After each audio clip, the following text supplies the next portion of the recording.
যখন তুমি নিজের রক্তের মানুষের দ্বারা কষ্ট পাবে, তখন তুমি একবার নবী ইউসুফ আলাইহিস সালামের কথা মনে করো। তিনি কিভাবে নিজের ভাইয়ের দ্বারা প্রতারিত হয়েছিল। যখন তোমার বাবা মা না বুঝে তোমার বিরুদ্ধাচরণ করে, তখন নবী ইব্রাহিম আলাইহিস সালামের কথা মনে করো। তার বাবা তাকে আগুনে নিক্ষেপ করায় ভূমিকা রেখেছিল। যখন তুমি সমস্যা থেকে পরিত্রাণের জন্য কোনো পথ পাবে না, তখন ইউনুস আলাইহিস সালামের কথা ভেবো। তিনি কতটা সময় তিমি মাছের পেটে আটকা পড়েছিল। যখন তোমার নামে কেউ মিথ্যা অপবাদ ছড়িয়ে দেবে, তখন মা আয়েশা রাদিয়াল্লাহু আনহার কথা মনে করো। তার নামে পুরো শহর জুড়ে কুৎসা রচনা করা হয়েছিল।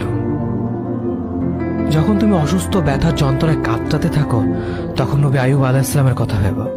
তিনি ভয়ঙ্কর এক ভাইরাসজনিত রোগে আক্রান্ত হয়ে তোমার থেকে বেশি কষ্ট পেয়েছিল। যখন তুমি দিনের কোনো বিধান নীতিতে যুক্তি খুঁজে পাও না, তখন নবী নূহ আলাইহিস সালামের কথা ভেবো। তিনি কোনো প্রশ্ন ছাড়াই মরুভূমিতে নৌকা তৈরি করেছিল।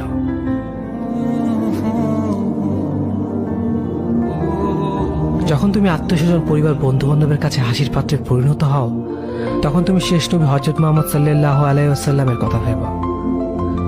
রাসূল সাল্লাল্লাহু আলাইহি ওয়াসাল্লাম বলেছিলেন, সবচেয়ে বড় পরীক্ষা দিয়ে সব থেকে বড় পুরস্কার আসে।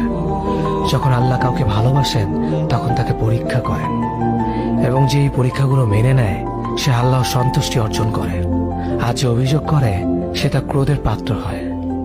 হে আল্লাহ, তোমার কথা মনে করা, তোমার প্রতি কৃতজ্ঞ হওয়ার এবং তোমার ইবাদত করার তৌফিক আমাদের দান করো। আমিন।